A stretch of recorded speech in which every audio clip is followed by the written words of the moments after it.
Sa halip na isa, may tatlong formula dito. Ibig sabihin, may graph tayo mula 0 hanggang 3 sa x. Di ba?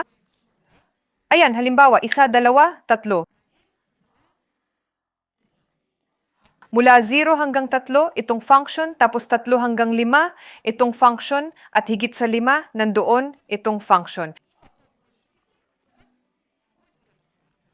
Kalkulahin natin kung ano ang coordinates dito.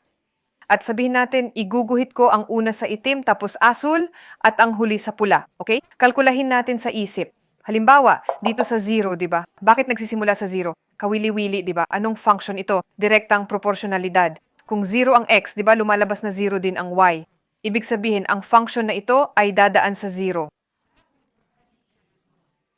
At hanggang saan ito aabot? Hanggang sa punto 3. Okay, kawili-wili. 2 times 3, magkano? 6. 1, 2, 3, 4, 5, 6.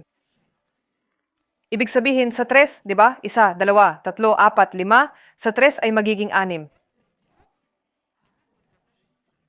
Itong punto, di ba? At ikulay natin itong itim gaya ng pangako ko. Ngayon kumuha ng asul na marker. Tingnan, may minus 3 tayo i-multiply sa 3. Magkano kaya ito? Minus siyam. 15 minus siyam ay 6, di ba? Ibig sabihin dadaan din ito sa puntong ito actually. Pero parang hindi pa rin natin siya in-exclude kasi madalas makikita ninyo ang ganitong sistema at may mga punto na naka-exclude. At punto 5. 5. Kaya minus 3 i-multiply sa 5. Magkano kaya ito? Minus 15, di ba? 15 minus 15 ay 0. Sa y, magiging 0. Ayan na.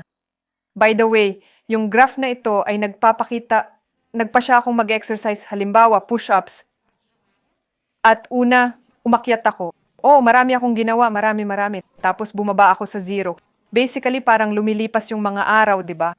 Papunta ako sa 0 kasi hindi na ako nag-push up. At ngayon, ano kaya ang mangyayari?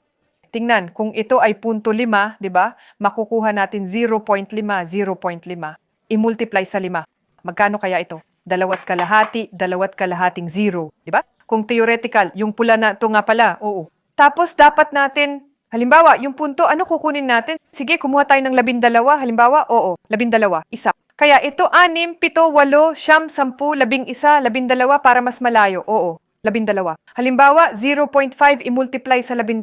Magkano yun? 6, oo. Ito 6 minus 2.5, 3.5 yung lalabas. Ito yung tatlo natin, di ba? Mga ganito lang, oo. Ganito tayo gumuhit ng parallel. Ibig sabihin, papunta siya doon. Tapos, dahan-dahan akong nagsisimulang umakyat. Ibig sabihin, ito yung slope, mas mababa siya. Mas mabuti kunin yung mas kaunting push-ups, oo, kaysa marami, kasi masusunog din naman ako. Masaya kayong lahat. Paalam.